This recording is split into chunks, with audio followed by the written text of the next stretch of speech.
The room was dark, shadows stretching across the walls like claws. 10-year-old Maya clutched her baby brother to her chest, her small hands trembling as a man's towering figure loomed over them. His voice was low, threatening, and her heart pounded so hard she thought it might burst. Tears spilled down her cheeks as she whispered, "Please, don't hurt us." And then, crash, the door burst open. A figure stormed in, tall, commanding, his presence filling the room like a tidal wave of power. This wasn't just anyone. It was Harrison Cole, Maya's billionaire adoptive father. But what Maya didn't know, and what would soon shock everyone, was that this terrifying moment was not random. The stalker wasn't a stranger. He was connected to her past, a past filled with secrets, betrayals, and family greed. Who wanted to destroy Maya and why? Before we continue, please kindly hit the subscribe button and turn on the notification for more stories like this. Nup Stories have more for you. The sun was just beginning to rise over the city, spilling a soft golden glow across the wide windows of the Cole family mansion. Inside one of the many rooms, far humbler than the Grand Master Suite or the guest wings, lay a small bed with pink covers that had been tucked in too, neatly to belong to a careless child. On that bed, curled into a neat ball, was 10-year-old Maya Cole. Maya was no ordinary child in this mansion. She was the adopted daughter of one of the wealthiest men in the city, Mr. Harrison Cole. To the world, Harrison was a billionaire business tycoon whose empire stretched across hotels, technology, and real estate. But to Maya, he was simply Daddy, the man who had lifted her from a childhood of uncertainty and given her a life she never imagined possible. Yet even in her comfort, Maya carried a quiet awareness of something different, something she couldn't quite name. She knew she didn't look like the rest of the family, or even most of the people who came to visit their home. Her skin was a rich brown tone, glowing with warmth, while her father's complexion was pale, his features sharp, his eyes blue as ice. She had noticed, even at 6 years old when she first came to live here, that people looked at them differently when they walked together. That morning, as the soft chime of her alarm clock rang, Maya stirred and blinked her wide brown eyes. She rubbed them with tiny fists before sitting up, swinging her small legs over the side of the bed. The carpet beneath her feet was thick and soft, like clouds under her toes. For a moment, she let herself sink into the warmth of the room. The faint scent of lavender from the fabric softener, the distant hum of staff already beginning their day downstairs, and the way the light poured in from the curtains she had forgotten to close the night before. Her morning routine was something she clung to with both hands. She liked things predictable, ordered, because so much in her life before adoption had been the opposite. She padded quietly to her dresser, choosing the soft yellow dress her father had bought her for her birthday. She brushed her curls carefully in the mirror, humming a song she remembered from her birth mother, though the words had long slipped from her memory. In that reflection, Maya saw a girl who smiled easily, laughed often, and cared deeply, but she also saw a girl who sometimes wondered if she really belonged here. That thought came and went like clouds across the sun, but it always left a shadow. Downstairs, the mansion was alive with motion. The chef was already preparing breakfast, the clinking of pans echoing faintly. One of the maids crossed the marble hallway, arms full of fresh linens. Maya tiptoed down the staircase, the railing polished, so brightly it reflected her curious face, as she leaned over to peer below. "Mornin', Miss Maya," one of the staff greeted with a warm smile. She smiled back, because Maya always smiled, even when she felt unsure. "Good morning." At the long dining table, which could seat 24 people but rarely held more than 2 or 3, she settled into her usual chair. A plate of pancakes, scrambled eggs, and fresh fruit was already waiting. She picked up her fork and whispered a small "thank you" before taking a bite. The pancakes were fluffy, buttery, melting on her tongue. It was a quiet breakfast, just as most mornings were when her father was still in his office upstairs. Harrison Cole often worked late into the night, but no matter how busy he was, he always made time to see Maya before she left for school. As she ate, she thought about the day ahead. Her best friend, Emily, would be waiting by the school gates. Maybe they'd talk about the art project they were working on. But she also thought about the looks, the whispers, the way some of the other kids snickered when they saw her being dropped off in a chauffeur-driven car. Maya wasn't blind to it. She was sweet and resilient, yes, but she wasn't naive. She knew that sometimes people treated her differently not because of who she was, but because of what they assumed. Still, Maya tried to push those thoughts away. She didn't like to dwell on them. Instead, she focused on the sound of footsteps now approaching from the hallway. She looked up and smiled, her heart lifting in an instant, because she knew that walk. And in that moment, the story of her morning, the soft bed, the quiet breakfast, The safe mansion was about to be colored by the presence of the man who had changed her life forever. She turned in her chair just as the tall figure entered, dressed sharply even at this early hour, his expression softened by the sight of her. "Good morning, Daddy," Maya said, her voice small but filled with affection. And though he was a man feared by boardrooms and admired by newspapers, his reply to her was nothing but gentle. "Good morning, my little sunshine." Mr. Harrison Cole was a man who lived in two worlds. In the first world, the public one, he was untouchable. Newspapers called him the Empire Builder. Reporters followed his every move, from boardroom takeovers to charity galas.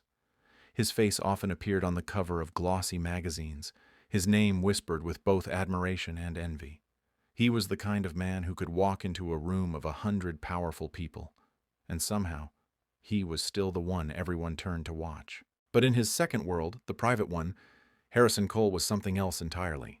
In the quiet mornings, when the weight of business was still asleep, he became simply Daddy. To Maya, he wasn't the man with private jets or towering offices. He was the man who knelt down to tie her shoelaces before school. The man who remembered how she liked her hot chocolate. 3 tiny marshmallows. Not 2, not 4.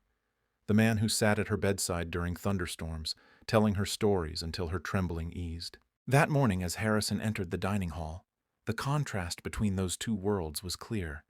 His suit was pressed, his watch gleamed, his phone buzzed with urgent messages from men and women who saw him as a titan. Yet his first act was not to check the phone or bark orders. It was to kneel beside Maya, brushing a stray curl from her forehead. "Did you sleep well, sunshine?" he asked. Maya's eyes lit up. "Yes, Daddy, I dreamed about flying, like I had wings." A chuckle rumbled in his chest. "Well, you don't need wings. You'll soar high enough on your own." For anyone watching, it would have been hard to reconcile this soft-spoken father with the man who, just yesterday, had crushed a rival company with a single deal. Harrison was known in business as ruthless, calculating, decisive, unwilling to bend. Yet here, with this little girl, his armor slipped away. There was a mystery about Harrison's tenderness, though, a story no one quite knew in full. Everyone understood that he had adopted Maya when she was 6 years old. Some speculated it was a publicity stunt, a way to soften his image. Others whispered darker theories, guilt from some past mistake, a hidden promise to a woman long gone. But the truth was more complicated. Years ago, before the billion-dollar deals, Harrison had been a man with far less to his name. He had grown up in the same city where he now owned skyscrapers. But back then, he lived in a 2-room apartment with peeling paint and a mother who worked 3 jobs to keep food on the table. He never forgot the sting of poverty, or the way it shaped him. As he built his empire, Harrison began quietly giving back. He funded shelters, paid college tuition for kids he never met, and left anonymous donations that kept small community centers alive. He never wanted the world to know, because to him, it wasn't charity, it was repayment for the kindness that had once kept him alive. And then came the day he met Maya. He hadn't been looking to adopt. He had been visiting a children's home his foundation supported. She was just one girl among many, sitting alone by a window, humming a tune to herself, her eyes far away. When she noticed him, she smiled. Not a shy smile, not a forced one, but a smile that held resilience, the kind that said, "I've seen storms, but I'm still here." That single look pierced through every wall Harrison had built.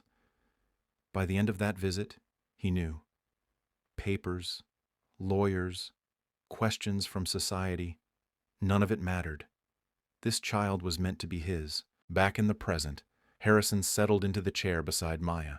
He glanced at his phone, then deliberately turned it face down on the table. His assistant would panic, his board would fume.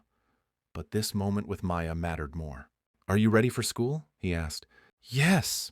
Maya's voice was bright, though inside she often carried the worry that school wasn't always kind. But she didn't want to burden him with that, not when he already carried so much. He studied her face for a moment, as if reading thoughts she hadn't spoken. Then, almost to himself, he said, "You know, you remind me every day why I do what I do." Maya tilted her head. "What do you mean?" He smiled faintly. "Some people think being strong means building taller buildings or making more money. But the real strength," he paused, searching for words, "is knowing what And who you're protecting. Maya didn't fully understand, but she nodded anyway. She liked when her father spoke like that, like he was letting her peek into a secret world adults lived in. As breakfast ended, Harrison rose, kissed the top of her head, and straightened his tie. "Go make me proud today, sunshine." She grinned, holding her backpack tightly. "I will, Daddy." And as she left the room, Harrison lingered by the window for a moment. His eyes, sharp and calculating in business, softened as he watched her skip toward the waiting car. He knew the world was not always gentle. He knew whispers already surrounded her adoption. But in his heart, one truth rang louder than any gossip. Maya was his daughter, not by blood, but by choice, and that to him was stronger than any bond fate could give. What Harrison didn't know was that forces outside these walls were already moving. Forces that questioned his motives, his generosity, and even Maya's place in his life. And sooner than he expected, his dual worlds, the powerful billionaire and the tender father, would collide in a way that tested everything he believed. The ride to school was always a strange mix of comfort and discomfort for Maya. Comfort, because the Cole family's car was sleek and safe, its leather seats cool against her skin, the faint scent of cedar and polish filling the air. Discomfort, because she knew the moment the tinted windows rolled up at the school gates, the whispers would start. That morning was no different. The chauffeur opened the door for her, and Maya stepped out in her yellow dress, her backpack neatly strapped over both shoulders. The sun glinted off the car's glossy black paint, drawing the eyes of children and parents already waiting. "There she is," a voice whispered. "The billionaire's daughter." But another voice, quieter and sharper, added, "Not really his daughter, though, is she?" Maya heard them. She always did. She kept her chin lifted, though, her curls bouncing as she walked toward the entrance. Years of practice had taught her how to smile, as if the words didn't sting. Inside the classroom, things weren't much better. Some kids greeted her warmly enough with genuine smiles. But others made it clear that she wasn't one of them. During group activities, she noticed how certain classmates hesitated before partnering with her. At lunch, she sometimes caught glances at her lunchbox, carefully packed meals from the Cole chef, and heard the muttered words "spoiled." It wasn't that they hated her. It was subtler than that. A wall, invisible but heavy, stood between Maya and most of her classmates. She didn't talk like them, didn't dress like them, and most of all, she didn't look like them. Still, Maya was resilient. She wasn't the kind of girl who let sadness drag her down for long, and she wasn't alone. Her best friend Emily was waiting for her at their shared desk, already waving enthusiastically. Emily wasn't rich, wasn't popular, and didn't care one bit about either. She was loyal in the way that only true friends are. "Hey, Maya!" Emily grinned, pushing her glasses up her nose. "I saved you a pencil." "Yours always break during math." Maya laughed, the sound light and relieved. "You know me too well." Emily shrugged. "That's what best friends do." The two of them slipped easily into conversation about their art project, giggling over the idea of adding glitter to every corner of their poster. For a while, Maya forgot about the whispers, the stares, the wall. With Emily, she could just be Maya, funny, curious, a little clumsy, but free. But school had a way of reminding her of the differences she tried so hard to ignore. Life inside the Cole mansion was a world of polished marble floors, gleaming chandeliers, and rooms so large they sometimes echoed when Maya laughed too loudly. On the surface, it looked perfect, a picture of wealth and stability. But beneath the glitter, there were cracks Maya could feel, even if she couldn't always name them. Maya knew she was different, and not just because of the color of her skin. She noticed it in small moments, like when she walked beside her father at charity events, and the photographer's lenses lingered just a second longer than they did on anyone else. Or when strangers tilted their heads slightly, curiosity flickering in their eyes as if silently asking, "What's her story?" But it wasn't only strangers. Even within the mansion, there were whispers. One afternoon, as she wandered past the kitchen, Maya overheard two of the household staff talking in hushed tones while they polished silverware. "She's a sweet child," one said, "but don't you ever wonder why Mr. Cole chose her? Out of all the children in the world." The other shrugged, lowering her voice. "Some say he's trying to soften his image. A billionaire with a little girl. It makes him look kinder." Maya froze in the hallway, her small hands tightening into fists. She wanted to step inside, to shout that she wasn't just anyone's image, that she was his daughter. But her voice caught in her throat. Instead, she tiptoed away, the words clinging to her heart like burrs. And if the whispers of the staff stung, the whispers of family cut even deeper. The Cole relatives visited often. Wealth attracts family like light attracts moths. and Harrison's siblings, cousins, and distant relations all seemed to find reasons to stop by.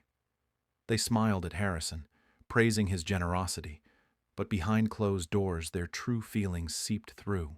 Maya once lingered at the edge of the grand sitting room while her father was upstairs. Two aunts sat together, sipping tea from porcelain cups, their voices sharp as needles. "She's sweet, yes, but she's not blood," one said flatly. The other nodded, pursing her lips. "Exactly. All this wealth, all these estates, and he gives his name to a child that isn't even his? What about our children? Don't they deserve that future more?" Maya's chest tightened, her breath shallow. She slipped away unnoticed, clutching her stuffed rabbit against her chest that night, whispering to it as if it could answer. "Am I really part of this family? Or am I just a guest in a house too big for me?" But the whispers weren't the worst of it, because among the relatives there was someone who didn't just gossip. He envied. His name was Oliver. Oliver was Harrison's nephew, a boy of 13 who had grown up expecting to be the favorite. His parents had always hinted that one day, when Harrison grew older, Oliver might inherit some part of the empire. He had believed it, until Maya arrived. From the moment she entered the family, Oliver's attitude shifted. At family dinners, while everyone admired Maya's bright smile and gentle manners, Oliver scowled quietly. When she tried to sit near him, he moved his chair. When she spoke about school, he rolled his eyes. To outsiders, it might have seemed like the sulking of a teenage boy. But to Maya, it was more than that. His glares followed her like shadows. His muttered words, "She doesn't belong here," were daggers only she seemed to hear. One summer afternoon, during a family gathering in the garden, Oliver's resentment spilled into the open. The children were playing hide-and-seek among the trimmed hedges. Maya ran, her laughter bubbling as she searched for Emily, who had been invited that day. But when she ducked behind a tree, Oliver appeared, blocking her path. "You think you're so special," he hissed. "Everyone treats you like you're the princess of this mansion. But you're not. You're just a replacement." Maya's heart pounded. "That's not true," she whispered. Oliver smirked, leaning closer. "One day you'll see. This isn't really your home, and when it matters, they'll choose blood over you." Before she could respond, a voice called her name in the distance, breaking the moment. Maya darted away, her chest tight. Her eyes burning with tears she refused to let fall. That night, she sat by her window, staring out at the glittering city below. The mansion lights reflected against the glass, but inside she felt a shadow. The whispers of staff, the gossip of relatives, Oliver's cruel words, they all circled her mind like storm clouds. Her father's love was steady, of that she was certain. But the world around him, the people who claimed to love him, the ones who circled for a piece of his wealth, they didn't see her as his daughter. Not truly. And the cruelest part? She was beginning to wonder if maybe they were right. Still, somewhere deep inside, a small flame of resilience flickered. She clung to the memory of Harrison brushing her curls from her forehead, calling her sunshine. She clung to Emily's loyal defense on the playground. She clung to the dream that maybe, just maybe, love could be stronger than blood. But the storm was only gathering. Because beyond the walls of the mansion, beyond the jealous cousin and gossiping relatives, there were others watching. Strangers who saw Maya not as a child, but as an opportunity. And soon their whispers would turn into actions. Life outside the mansion carried its own weight of whispers. The Cole estate stretched across manicured lawns and tall iron gates, a fortress of wealth in the middle of a quiet, upper-class neighborhood.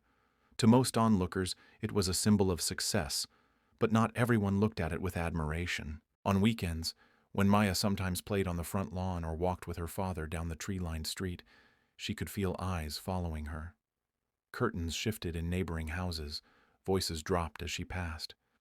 She was too young to understand all of it, but not too young to sense when words carried sharp edges. One afternoon, while skipping along the sidewalk, she caught fragments of conversation from two neighbors standing near their hedges.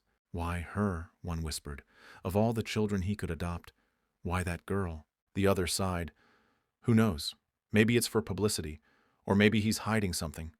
Billionaires don't just do things out of kindness." Maya slowed her steps, her heart squeezing.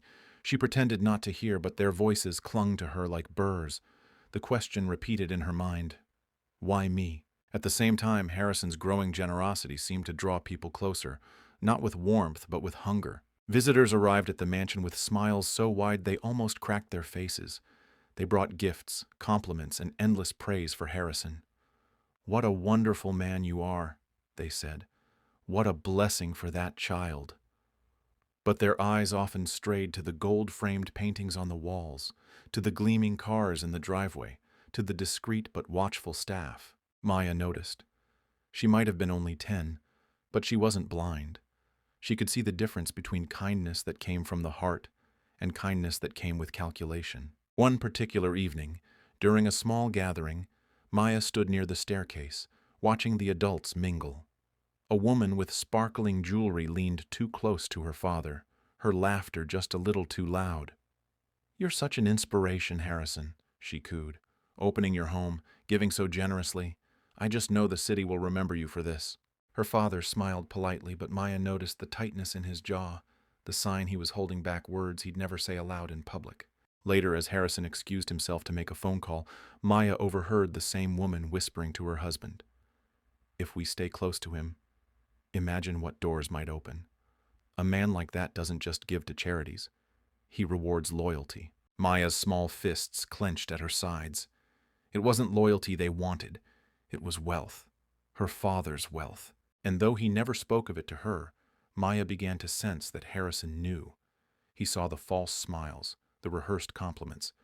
But he endured them, perhaps out of strategy, perhaps out of patience. Still, it left Maya unsettled. The unease grew sharper one evening when she stumbled upon something unexpected. She had wandered into her father's study, hoping to borrow one of his pens for her homework. On his desk lay a stack of letters, pleas for money, requests for favors, promises of friendship if only he would help. Some were polite, others desperate, but all of them wanted something. Maya traced her fingers over the papers, her small heart sinking. These weren't thank you notes. They were demands wrapped in kindness. When her father entered moments later, catching her in the act, she looked up with wide, guilty eyes. "Sunshine," he said gently, "those aren't for you to worry about." "But they're using you," she blurted, her voice trembling. "They don't really care, they just want your money." For a long moment, Harrison studied her. His expression softened, but his eyes carried the weight of experience far older than hers. "You're right," he admitted quietly. "Some people do." He knelt beside her, lowering his voice so only she could hear. "But I know the difference. And as long as you and I know the truth of our bond, no one else's motives matter." Maya wanted to believe him. She wanted to hold on to his words like a shield. But deep down, the doubt planted by whispers, by fake smiles, by greedy hands, it grew roots. That night, as she lay in bed, she thought about the neighbors questioning her place. She thought about relatives who gossiped behind closed doors. She thought about strangers who came with gifts, their eyes glittering not with love, but with calculation. And she wondered, if so many people believe I don't belong, what if one day Daddy starts to believe it too? The thought was heavy, frightening. She turned on her side, hugging her stuffed rabbit close, listening to the quiet hum of the mansion at night. Somewhere in the distance, her father's voice carried through the phone, firm, commanding, the voice of a man running an empire. But when he came to tuck her in later, his hand was gentle as always, his kiss soft on her forehead. Still, Maya's heart wrestled with a truth she couldn't escape. The world around them wasn't safe, not from cruelty, not from greed. And soon, that world would prove just how dangerous it could be. The Cole mansion was a world of its own. Grand halls, glittering chandeliers, and endless rooms filled with quiet echoes. But behind the elegance, shadows began to creep in. Not all shadows were cast by strangers. Some came from people who lived under the same roof. Maya had always trusted the household staff. Mrs. Grace, the cook, baked her favorite chocolate chip cookies and slipped her extra pieces when her father wasn't looking. Old Mr. Bennett, the chauffeur, told her silly jokes while driving her to school. Most of the staff adored her. They treated her like the heartbeat of the house. But lately, one person stood out. Someone who didn't smile as warmly, who seemed to study Maya with eyes that were just a little too sharp. Mr. Ellis, her father's longtime assistant. Mr. Ellis had been with Harrison Cole for years, maybe decades. He knew the man's calendar better than anyone, guarded his meetings, his paperwork, his business secrets. To outsiders, he appeared loyal, but to Maya, there was something unsettling about him. Whenever she entered the study, Ellis's voice would drop, papers would shuffle, drawers would close quickly. He never bent down to greet her like the others did. Instead, he offered stiff nods, his thin smile not quite reaching his eyes. At first, Maya brushed it off as imagination. She was only 10 after all. Maybe grown-ups were just complicated. But one rainy afternoon, her suspicions sharpened. She had been curled up in the library with a book, the sound of rain tapping against the tall windows. Her father was in his office, and Mr. Ellis had just walked in to deliver some files. Maya wasn't trying to eavesdrop, but the heavy oak doors didn't close all the way, and voices carried. "You're spreading yourself too thin," Ellis said. His tone was unusually sharp. "Donations here, charities there, and now this. Adoption. People are starting to ask questions." Maya froze, her fingers tightening on the edge of her book. Her father's voice followed, calm but firm. "My decisions are my own, Ellis, you know that." "Of course, sir," Ellis replied, though his words dripped with something unspoken. "But people talk. They wonder if this arrangement is wise. You can't save everyone, Harrison, and attaching yourself to her—" The door creaked as Ellis shifted, and Maya scrambled deeper into the couch, heart pounding. She didn't catch the rest of his sentence, but the unfinished words hung in her mind like storm clouds. Attaching yourself to her. Her. He meant her. Maya's chest tightened. Was Ellis against her being here? Was he trying to convince her father otherwise? Later that night, when Harrison tucked her into bed, she wanted to ask. She wanted to say, "Daddy, is Mr. Ellis trying to take me away from you?" But fear sealed her lips. Instead, she forced a smile and whispered, "Good night." Still, the seed of doubt grew. The feeling of being different had always lingered at the edges of Maya's life, but now it began pressing harder. At school, she already stood out, the only black girl in a sea of mostly white uniforms, the one whispered about as the billionaire's daughter. At home, she was cherished, yes, but now she couldn't shake the thought that not everyone under that roof wanted her there. It showed in subtle ways. At dinner one evening, she caught Ellis watching her as she laughed with her father. His fork paused mid-air, his lips pressed thin. The moment Harrison glanced his way, Ellis's expression smoothed back into professionalism. Another time she came down the hallway unexpectedly and saw him closing the study door, papers tucked hastily under his arm. When he noticed her, his smile was forced. "Run along, Maya," he said softly, his tone polite but cold, as though she'd caught him somewhere she shouldn't have. Her instincts whispered, something isn't right. The unease came to a head one evening when the mansion buzzed with preparations for a charity gala. Staff hurried in and out, arranging flowers, polishing silverware, setting tables. Maya wandered through the halls, fascinated by the transformation of her home into a glittering stage. As she neared her father's office, she noticed the door slightly ajar again. Voices slipped through. She hesitated, torn between walking past and listening. But then, her name floated out. "Maya will become a liability," Ellis murmured. Her breath caught. "She's a child," her father replied, his voice edged with frustration. "And she's my daughter. That's the end of it." Ellis's reply came low, measured, almost oily. "Children grow. They ask questions, they attract attention, and attention brings risks. You've built an empire, Harrison. Do you really want it shaken because of sentiment?" Maya pressed her back against the wall, her small body trembling. Sentiment. Was that all she was? A burden? There was a silence, broken only by her father's sigh. Then Harrison's voice, firm as steel. "Enough, Ellis. If my empire can't withstand love, then it isn't worth keeping. Don't ever question this again." The finality in his tone should have comforted Maya, but Ellis's words dug deep. She didn't understand everything. Business, empire, liability. But she understood enough to know she wasn't wanted by everyone.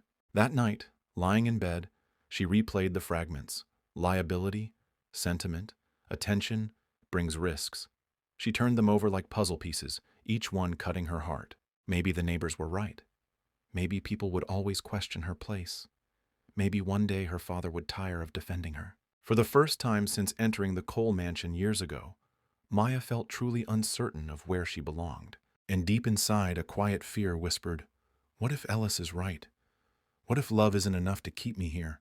The charity gala glittered like something out of a fairy tale. Crystal chandeliers dripped golden light onto tables dressed in silk and silver. Laughter and music floated through the grand ballroom of the Cole mansion, and everywhere Maya looked, people shimmered in gowns and tuxedos. For most children, such a night might have been overwhelming, but Maya was used to the elegance. What she wasn't used to were the eyes, hundreds of them, watching her as if she were a rare exhibit. "She's even prettier in person," someone whispered as she walked by, clutching her father's hand. "Do you think she understands how lucky she is?" Another murmured. Maya lowered her eyes, wishing she could disappear into her dress. Harrison, sensing her discomfort, squeezed her hand gently. "Head high, sunshine," he whispered. "You belong here just as much as anyone." She nodded, but his words couldn't quiet the whispers that rippled like poison in the air. Later that night, after the formal dinner, Maya slipped away from the ballroom. The music and laughter were too loud, too fake. She wandered down one of the quieter hallways, her satin shoes tapping against marble floors. She told herself she was just exploring. But in truth, she wanted space to breathe. That's when she heard it. Two voices, hushed but sharp, drifted from the open door of a smaller parlor. She froze, her small frame pressed against the wall. She didn't mean to eavesdrop, but her name pulled her closer. "Harrison parades her around like a trophy," a man's voice sneered. Maya's breath caught. A woman chuckled softly. "You can't blame him. It makes him look good. Adopting a poor little black girl. People eat that up. It softens his image, makes him seem human." Maya's stomach twisted. "For pity or for show, it doesn't matter," the man continued. "She's not really his. Everyone knows it. She'll grow up, and then what? She doesn't belong in his world, not really." The words sliced through her chest like glass. Her hands trembled as she pressed them against her dress, trying to stop the ache building in her heart. For show, for pity. Was that all she was? A decoration in her father's life? A story for the tabloids to praise? She wanted to cover her ears, but she couldn't move. The voices poured over her, each sentence heavier than the last. "She's a symbol, that's all," the woman said, her tone dripping with false sweetness. "One day Harrison will realize he can't keep her. It's inevitable." Maya's throat tightened. Hot tears blurred her vision. In her mind, doubts screamed louder than the music from the ballroom. Maybe Mr. Ellis was right. Maybe the neighbors were right. Maybe everyone was right. Maybe Daddy only kept me here because it made him look good. And if that's true, what happens when he doesn't need me anymore? She stumbled away from the door, her satin shoes slipping against the marble. She ran down the corridor, desperate to escape the voices that had carved themselves into her heart. She didn't stop until she reached the quiet of her room. Slamming the door shut, she collapsed onto her bed, burying her face into her pillow to muffle her sobs. The mansion felt different tonight, colder, emptier. Its golden walls and glittering lights couldn't protect her from the truth she had just heard. Her father had told her again and again, "You belong here, Maya. You're my daughter." But now those words seemed fragile, breakable, like glass that could shatter with one hard truth. She curled into herself, clutching her stuffed rabbit, whispering the cruel words through broken sobs. For show. For pity. The rabbit didn't answer. The walls didn't comfort her. And for the first time in years, Maya felt completely alone inside the house that was supposed to be her safe haven. Meanwhile, back in the ballroom, Harrison Cole was raising a toast. His voice was steady, powerful, the voice of a man who commanded rooms with ease. But if he had known where his daughter was, if he had seen the silent storm raging in her little heart, he might have stopped the entire gala just to hold her.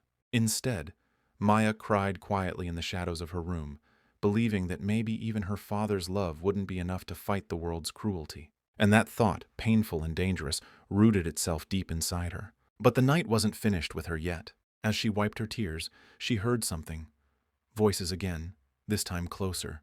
She crept toward her door, pressing her ear against the wood. Two servants were walking past in the hallway, their words carried by the echo. "Mark my words," one whispered. "That child is a target. People will use her against him. And if Harrison doesn't see it now, he soon will." Maya's blood ran cold. A target? Against him? Her tears slowed, replaced by a new, sharper fear. Whatever it meant, she understood one thing. Danger was closer than she'd ever imagined. And with that realization, Maya knew her life and her father's was about to change forever. The first sign came on a chilly Thursday afternoon, the kind of day when clouds hung heavy and the world seemed quieter than usual. Maya had just stepped out of school, clutching her backpack straps tightly as she searched for Mr. Bennett's familiar black sedan waiting near the curb. Children around her laughed and scattered, running into the arms of their parents or chattering in groups. That's when she felt it, a prickle at the back of her neck. The odd, uncomfortable sense of eyes fixed on her. She slowed her steps, scanning the crowd. Parents stood with umbrellas. Teachers waved goodbye. Nothing unusual. And yet, across the street, half hidden behind a lamppost, she spotted him. A man. Tall, broad shoulders beneath a dark coat. His face was shadowed by the brim of a cap pulled low. He wasn't talking to anyone. He wasn't waiting for a child. He was just standing there, watching. Maya's stomach clenched. Before she could look longer, Mr. Bennett honked softly, pulling up to the curb. Maya climbed in quickly, glancing back through the car window. The man hadn't moved. He was still there, still staring. "Everything all right, Miss Maya?" Mr. Bennett asked, catching the worry in her eyes through the rearview mirror. She forced a smile, her voice too quick. "Yes, just tired." But as the car pulled away, she turned in her seat for one last look. The man was gone. That night, at the dinner table, the mansion's glow felt safe again. Harrison was telling her a story about a trip he'd taken years ago to Italy, describing the canals of Venice with a sparkle in his eyes. Maya nodded and smiled, but her mind wasn't fully there. She wanted to tell him, to say, "Daddy, I think someone was watching me today." But the words stuck in her throat. He looked so happy, so relaxed for once, his powerful shoulders loose in a way they rarely were. He carried so many burdens already. Business deals, endless meetings, people constantly pulling at him for money, favors, time. She couldn't add one more. So she chewed her food silently and laughed at the right moments, all while the shadow of that man's figure lingered at the edge of her mind. The second time happened 3 days later. Maya was in the park with her little brother Isaiah, bundled in his stroller. Mrs. Grace had taken them out for a walk, enjoying the crisp autumn air. Maya ran ahead, kicking through piles of crunchy leaves, Isaiah giggling at the sound. Then it happened again. That prickling sensation, like invisible fingers tracing down her spine. She stopped mid-step, turning her head slowly. There, across the park, by the row of benches under the trees, the same man, dark coat, cap pulled low, still, watching. Her heart lurched. "Maya?" Mrs. Grace called gently. "Come on, sweetheart, stay close." Maya hurried back to her side, gripping the stroller's handle with small, trembling fingers.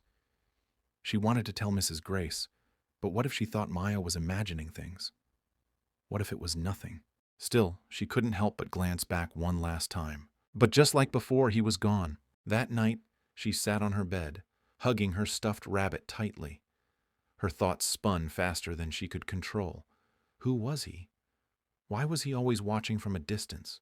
Was he following her? Or was it all just coincidence? She wanted to tell her father more than ever, but when he came into her room, his phone pressed against his ear, his expression tense with work stress, she swallowed the words. He kissed her forehead and whispered, "Good night, sunshine," before hurrying back down the hall. Maya lay awake long after the mansion had gone quiet.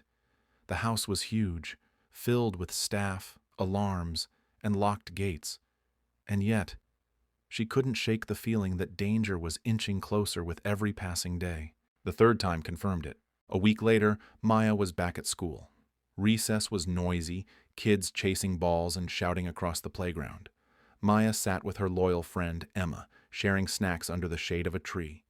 They were mid-laugh when Emma's face suddenly froze. "What's wrong?" Maya asked, following her gaze. Emma's eyes darted to the fence beyond the playground. "Do you know that man?" Maya's heart dropped. There he was again, the dark coat, the cap, standing just beyond the fence, motionless, his attention fixed squarely on Maya. Her hands went cold. She shook her head quickly. "No, I don't." A whistle blew. Teachers began ushering the children back inside. Maya scrambled to her feet, pulling Emma with her. But as she glanced back one last time, her stomach twisted. The man was smiling, not a kind smile. A thin, chilling curve of his lips, as if he knew something she didn't. And then, like always, he was gone. That night, Maya could no longer pretend it was nothing. She scribbled in her journal under the covers, the words shaky. He's real. I'm not imagining him. He's watching me. She shut the notebook quickly when footsteps passed her door. Fear burned in her chest, mixing with confusion. Who was he? Why her? And most terrifying of all, how long before he stepped out from the shadows and came closer? The mansion, for all its gold and glass, suddenly felt less like a fortress and more like a cage. And Maya knew one thing for certain. The danger wasn't just in her imagination anymore. It was real. It was watching. And it was waiting. The first time was frightening. The second time was unsettling. But the third confirmed Maya's deepest fear. The man wasn't just passing by. He was following her. At first, she tried to convince herself it was all a mistake. Maybe he lived nearby. Maybe he just happened to walk the same streets. But when she saw him again at school, there was no denying it anymore. It was a bright Wednesday morning, the kind of day when the sunlight made the playground shimmer. Maya sat with Emma, nibbling on apple slices during recess. They were giggling over a silly joke when Emma suddenly stopped laughing. Her eyes froze on something over Maya's shoulder. Maya turned slowly. There. At the far end of the street, just beyond the school's iron gates, the man stood again. Same dark coat, same low cap. Only this time, he wasn't hidden. He wasn't pretending to be part of the crowd. He was standing squarely, openly, watching her. Her heart thudded in her chest. Emma whispered, "Maya, he's here again." Maya forced a shaky smile. "Don't look, just don't look." But she looked anyway, and when she did, she caught it. The faintest curve of his lips, that same unsettling smile. She pulled Emma inside, her little legs moving faster than usual. The teachers didn't notice. None of the other children seemed aware. Only she and Emma carried the weight of that moment. When school ended that afternoon, Mr. Bennett picked her up as always. But as the car pulled away from the curb, Maya turned to glance back through the window. The man was gone, or so she thought. 2 blocks later, as they turned down a quieter street, she caught a glimpse in the side mirror. A dark coat, a low cap, a figure weaving through the crowd, keeping pace. Her stomach clenched. "Maya, everything all right back there?" Mr. Bennett asked, catching her pale face in the mirror. She hesitated. She wanted to scream, "He's following us!" But instead she forced a nod. "Yes, sir. Just tired."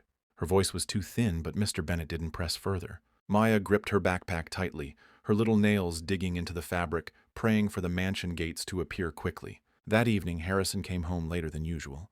His tie loosened, his eyes shadowed with exhaustion. But still, his first words were for her. "How's my sunshine?" he asked, ruffling her hair before sitting beside her at the dinner table. Maya wanted to tell him everything. The man at school. The man following the car. The fear that refused to leave her chest. But when she looked at her father's face, she saw the deep lines of stress carved into his features. He was carrying so much already, and she thought, if I tell him, he'll worry. He'll stop working. People will blame me. So she smiled, small and practiced. "I'm fine, Daddy, just school stuff." His face softened. He reached over, squeezing her hand. "Good. As long as you know I'll always be here if something's wrong." Maya nodded quickly, swallowing the lump in her throat. But that night, she lay awake again, hugging her stuffed rabbit, listening to the faint sounds of guards patrolling outside. And still, she didn't feel safe. Days later, it happened again, this time at the mansion itself. Maya was walking down the long gravel driveway after school, her shoes crunching with every step. The gates loomed ahead, tall and black, a fortress meant to keep danger out. But just as she passed through them, she froze. He was there, on the other side of the gates, standing on the sidewalk like he belonged there, his cap pulled low, his coat buttoned against the wind. He didn't move, didn't speak, didn't even pretend to look away. His eyes, what little she could see beneath the shadow of his cap, were locked on hers. Maya's breath caught in her chest. "Miss Maya," the guard called from ahead, holding the door open. She stumbled forward quickly, forcing herself not to run. Every nerve screamed at her to glance back, but she didn't. She couldn't. She just hurried inside, her heart hammering so hard it made her ears ring. Only when the heavy gates clanged shut behind her did she let out the breath she was holding. But even inside the mansion's safety, her hands still trembled. That night she sat in her room, the curtains drawn tight. Every shadow outside seemed alive. Every sound made her flinch. She thought of telling her father again, of running to his study and blurting out the truth. But what if he thought she was imagining things? What if he brushed it off? Or worse, what if he believed her and it made his life harder? She couldn't do it. So instead she whispered to her stuffed rabbit, "I'm scared. I don't know what he wants, but he won't stop." Her voice cracked, tears slipping down her cheeks. The mansion felt colder that night, and the question burned deeper than ever. Who is he? And why won't he leave her alone? The mansion had always been Maya's safe place. The walls thick, the windows tall, the garden sprawling like a secret shield around her life. But lately, even home didn't feel safe anymore. Something invisible had crept inside, tainting the air, making her stomach twist. It wasn't just the stranger by the gates, it was the whispers, the side glances, the feeling that somebody close, somebody trusted, wasn't who they seemed.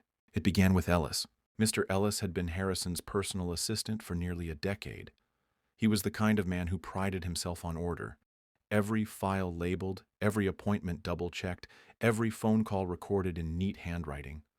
Maya had grown up seeing him in the background, a calm and steady figure in her father's whirlwind of business. But lately Ellis wasn't so calm. Maya noticed how his eyes lingered on her longer than usual, not unkind, but unreadable.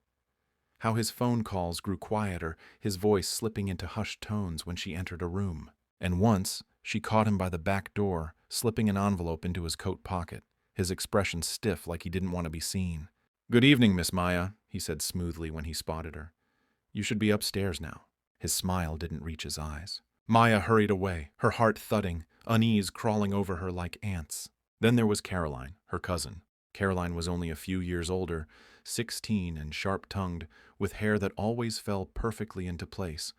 She didn't live in the mansion, but she visited often, always carrying that air of superiority that made Maya's chest feel tight. "You're so lucky," Caroline would say sweetly, brushing invisible lint from her designer jacket. "I mean, really, what are the odds? Out of all the kids he could have adopted, he chose you.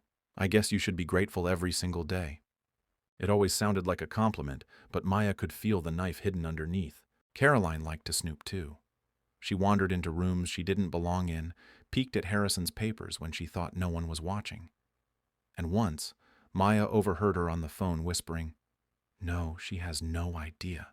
She thinks she belongs here. It's almost funny." When Maya stepped into the room, Caroline's smile snapped back into place. "Oh, Maya, want to play?" Maya didn't answer. Her throat was too tight. One rainy night, the truth pressed closer. Maya had gone downstairs for a glass of water. The hallways were dim, the only sound the patter of rain against the tall windows. As she passed the library, she froze. Voices. Low. Urgent. She crept closer, her little feet silent on the rug. "I'm telling you, he's getting restless," a man's voice hissed. It was Ellis. "He wants to know their schedule, the children's routine." Maya's heart slammed against her ribs. Children, her and Daniel. Another voice replied, sharper, colder. "Tell him to wait. Harrison has too many eyes on the property right now. But when the time is right, we move." Maya pressed her back to the wall, her breath shallow. She recognized the second voice. Caroline. Caroline. Her cousin. The floor tilted beneath her feet. She stumbled backward, nearly knocking over a vase, but neither of them came out. She ran up the stairs as fast as her legs could carry her, her glass of water forgotten. In her room, she slammed the door, locked it, and buried her face in her pillow to muffle the sobs that tore from her chest. She didn't understand everything, but she understood enough. Someone inside the house was helping. The stranger at the gates wasn't acting alone, and the people she had trusted, Ellis with his calm order, Caroline with her sweet smiles, were part of it. The next morning, her father was cheerful, sipping coffee as the sun lit the breakfast room. "Big day today," he said, glancing at Ellis, who handed him a folder. "Meetings stacked from morning till night. But don't worry, I'll be back in time for dinner. Maya, you and Daniel are safe here. Always. Safe." Maya forced a smile, but the word rang hollow in her chest. Safe? How could she be safe when the danger wasn't only outside the gates? It was inside, sitting across the table, holding a folder, pouring orange juice with a perfect smile. Her appetite vanished. Later that afternoon, she sat in the garden with Emma, who had come over to play. They braided daisies into crowns, their laughter floating into the warm air. For a moment, Maya almost felt normal again. But when she looked up, she caught sight of Ellis standing at the edge of the veranda, phone pressed to his ear, his gaze darting toward her. He looked away quickly. Her stomach turned. That night, after Emma left, Maya sat on her bed clutching Daniel, who babbled happily, too young to sense the fear hanging in the air. She whispered to him like a secret. "They're lying, they're helping him, and if Daddy finds out, if he finds out—" Her voice cracked. "He won't know who to trust. And what if he stops trusting me too?" The thought broke her heart. Because if even her father doubted her, if he thought she was imagining things, then she really would be alone. That was the second emotional beat. The realization that betrayal wasn't just possible. It was already happening. Her home was no longer safe. Her family circle had been breached, and she was trapped, a 10-year-old girl in a mansion of secrets, clutching her baby brother in the dark, wondering, who can I trust? The answer, chillingly, seemed to be no one. And the stranger outside? He wasn't waiting forever. The storm was coming closer. It started with a note. Maya found it one cool Thursday morning tucked inside her school locker, hidden between her notebooks. At first, she thought it was just another one of Emma's silly jokes. But when she unfolded the paper, her hands went cold. The letters were jagged, scrawled in thick black ink. "I see you. I know when you leave. I know when you're alone." Her breath hitched. She crumpled the paper quickly and shoved it deep into her pocket before anyone else could see. But the words burned against her skin, haunting her with every step. Who had put it there? How had they known her locker? And worst of all, what did they want? That night, Maya couldn't eat. She pushed her food around her plate, nodding automatically when Harrison asked about her day.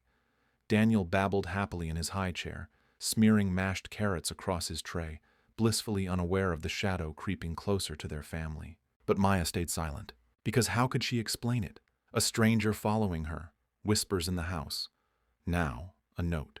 If she told her father, he would panic. She imagined him pulling her out of school, firing Ellis, confronting Caroline. And then what? The stranger would still be out there, and the betrayal inside the house would still be festering. So she forced a small smile, hoping he wouldn't notice the fear hiding behind it. The next day, it escalated. Maya was walking home from school with Mr. Bennett when she felt it, the sensation of being watched.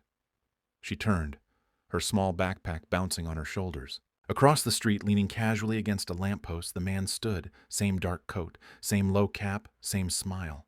But this time he didn't just watch. As their car slowed at a red light, he raised his hand slowly and drew one finger across his throat. A silent, chilling gesture. Maya's blood turned to ice. The car rolled forward, but she couldn't stop staring until he disappeared behind the blur of traffic. Her hands trembled in her lap. That night, she didn't sleep. She sat curled on her bed with Daniel in her arms, rocking him gently while whispering promises she wasn't sure she could keep. "I won't let anyone hurt you," she said, pressing her cheek against his soft curls. "I'll protect you. Always." Daniel cooed happily, unaware of the weight his sister carried. Maya didn't tell Harrison. She didn't even tell Emma. This secret was hers, a heavy stone she bore alone because she believed it was her responsibility. But deep down, fear festered like a growing shadow. A few days later, it happened again, this time closer. Maya returned from school to find a second note.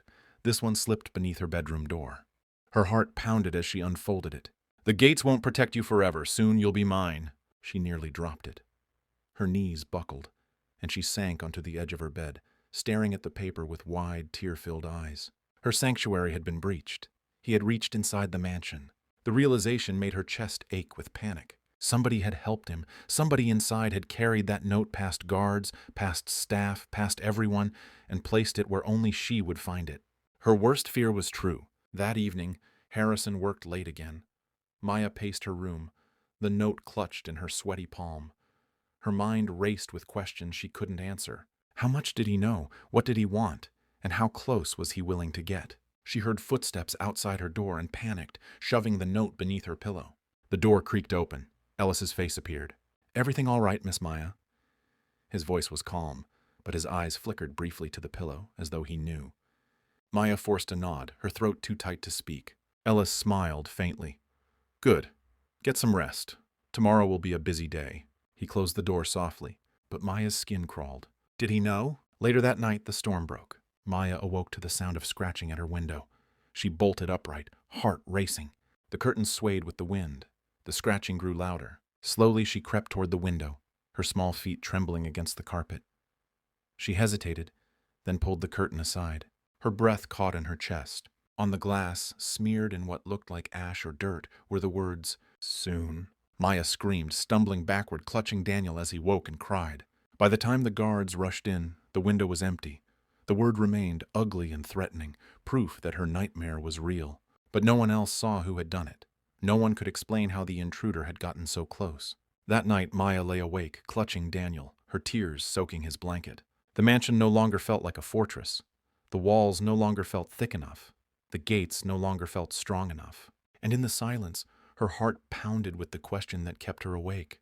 If he could leave a note in her room, if he could smear words on her window, how long before he stepped inside? The cliffhanger hung in the darkness, heavy and unshakable. The stalker was closer than ever, and soon there would be no place left to hide. The mansion had always been full of movement. Staff rushing to and fro, Ellis with his clipboard, security guards patrolling the gates. But lately Maya noticed something strange. No matter where she went, the stalker seemed one step ahead. It wasn't coincidence anymore. He knew too much. When she went to school, he appeared outside the gates. When she walked in the garden, he lingered near the fence. When she sat in the car with Mr. Bennett, he somehow found the same streets, the same corners. He wasn't guessing. He was planning. And someone inside was helping him. The betrayal began to reveal itself piece by piece, like threads unraveling from a once tight knot. One evening, as Maya carried her brother upstairs, she passed her father's study. The door was cracked open and voices slipped into the hallway. "That's the routine," Ellis said.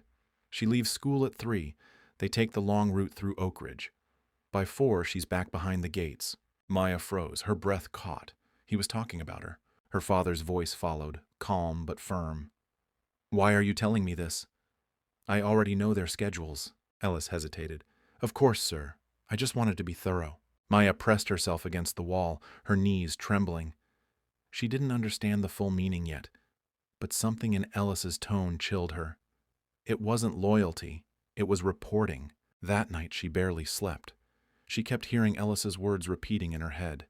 That's the routine. Who was he telling it to? The answer came the next day, when she crept downstairs for a glass of water after midnight.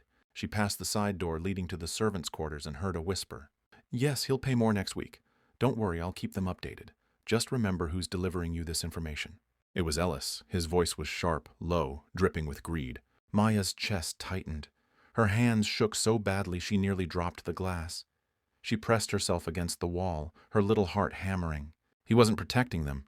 He was feeding someone their lives, their patterns, their safety, for money. And there was only one person who could want that information. The man outside. The stalker. The next morning, Harrison noticed something was wrong.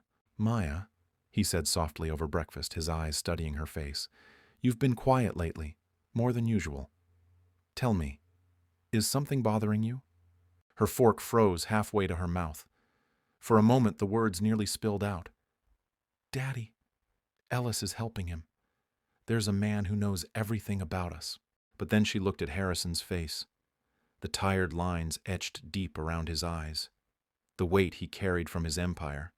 The constant fight against greedy rivals, jealous relatives, and endless battles in the business world. How could she add this on top of it? If she told him, he might fire Ellis immediately. He might panic. He might even send her away to keep her safe. And the thought of leaving her father's side terrified her more than the stalker's smile. So she lowered her eyes and whispered, "I'm fine, Daddy." But the lie weighed heavy on her chest. Harrison studied her for a long time. His jaw clenched. He wasn't convinced, but he let it drop. From that day, the tension between them grew like a shadow. Harrison tried to get closer, to ask questions, to check on her more often. But Maya, terrified of burdening him, pulled further away. And Ellis noticed. He lingered in hallways, always watching. He took calls that ended abruptly when she appeared. He smiled too quickly, too easily, as though covering something beneath. And then the worst happened. The stalker knew their routines perfectly. It was a Monday afternoon when Maya and Emma left school together. Mr. Bennett's car was waiting as usual, polished black, engine humming. Maya slipped inside, clutching her backpack, but something prickled the back of her neck. She glanced toward the fence. There he was again. But this time, he wasn't just watching. He was closer. too close. His hand gripped the bars of the fence as though testing its strength. His eyes locked on hers, unblinking, burning with intent. Emma gasped. "Maya, he's right there." "Don't look," Maya whispered. "Just don't look." But even as the car pulled away, she couldn't tear her eyes from him. He knew exactly when she left school, exactly which car she entered, exactly which streets they drove down. The notes weren't guesses anymore, the threats weren't empty. He had inside help, feeding him every detail. And Maya knew who it was. Ellis. That evening, she sat across from her father at dinner. The chandelier light glowed warmly, but the food on her plate tasted like ash. Harrison leaned forward, his voice gentle. "Maya, talk to me." Her hands shook as she set down her fork. Her throat tightened with the weight of words she couldn't speak. How could she tell him Ellis was betraying them when Ellis stood only a few steps away, pouring wine into Harrison's glass as though nothing were wrong? Harrison glanced between them, his sharp businessman's instincts sensing the invisible tension. His eyes narrowed. "Maya," he said again, firmer this time. She shook her head quickly. "I'm just tired, that's all." And she pushed her food around the plate again, wishing the truth didn't feel so impossible to say. That night, she held Daniel in her arms and whispered to him in the dark. "I can't tell Daddy, not yet, but I'll keep you safe, I promise." Her baby brother cooed softly, his tiny fingers curling around hers. But even as she spoke, fear gnawed at her. Because no matter how tightly she held Daniel, no matter how many promises she whispered, the stalker was growing bolder. And Ellis was still feeding him everything. The betrayal was no longer a suspicion. It was a truth Maya carried alone, pressing down on her like a weight too heavy for her 10-year-old shoulders. And the stalker? Now he didn't just know their routines. He was waiting for the perfect moment to strike. The mansion had always felt like a fortress. Its towering gates, high walls, and countless security cameras made it seem impenetrable. But that night, as shadows crept across the grand halls and the silence grew too heavy, Maya realized something horrifying. No fortress is safe when the danger comes from inside. Ellis had left early, muttering something about documents to check. Harrison was working late in his study. The staff had retreated to their quarters, the echo of their footsteps fading down the servants' corridor. And that's when Maya heard it, a sound that didn't belong. Not the hum of the refrigerator, not the whisper of the wind. Something heavier, something closer. A faint click, the sound of a lock turning. Her stomach dropped. She clutched Daniel tighter against her chest. Someone was inside. At first, she told herself it was a mistake. Maybe one of the guards, maybe a staff member returning for something forgotten. But then came the footsteps. Slow, careful, deliberate. They weren't the confident strides of someone who belonged. They were the measured steps of a predator. Maya's breath caught in her throat. She pressed her ear to the door of the nursery, her tiny body trembling. The footsteps grew louder, and then silence. The kind of silence that makes your heart pound louder, because you know someone is just outside, listening. She clutched Daniel closer, his warm cheek pressed against her shoulder, his small breath soft against her neck. She whispered so faintly even she could barely hear herself. "Please, Daniel, don't cry. Please, please don't cry." But the baby stirred, sensing her fear. A whimper escaped his lips, and the footsteps moved again. Maya's eyes darted around the nursery. She had to think fast. The crib was too exposed, the window too high to climb out of. The closet, maybe, but what if he checked? Her heart hammered as she scanned the dimly lit room. A sliver of moonlight cut across the floor, illuminating the rocking chair, the shelves of toys, the stack of picture books her father read to them every night. Everything felt suddenly fragile, like a stage set about to be shattered by the villain stepping into the scene. Then came the voice, low, mocking. "Maya," she froze. The way he said her name, like he had been waiting years just to taste the sound of it, made her blood run cold. "Maya," he whispered again, his tone dragging, almost sing-song. "I know you're in there." Daniel whimpered louder, his fists curling against her shoulder. Her knees nearly buckled. Tears burned her eyes, and from deep inside her chest came the cry she had been holding back for too long. "Please don't hurt us!" The words broke into the air, raw and trembling, echoing off the walls of the nursery. For a moment, there was silence again.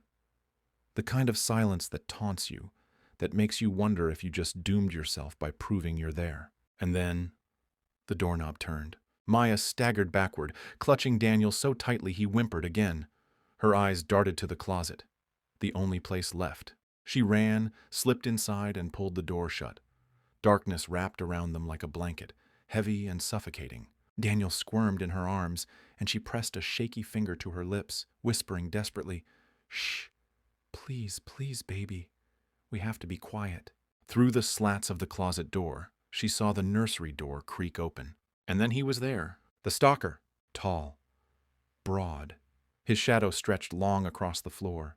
He stepped inside, boots thudding softly on the rug.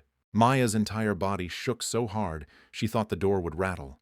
She pressed her palm over Daniel's tiny mouth, praying he wouldn't cry out. The stalker moved slowly around the room, touching things. The crib, the rocking chair, the little stuffed bear on the shelf, as if claiming them. "Maya," he whispered again, his voice closer this time. "Don't make this harder. I only want to talk." Her heart screamed at her to stay hidden. Every instinct told her that if she made a sound, if she moved, it would be over. But the sound of his boots, they were getting closer to the closet. Each step felt like thunder in her ears. She squeezed her eyes shut, her tears spilling freely now. "Daddy, please come. Please, please come." The stalker stopped just outside the closet.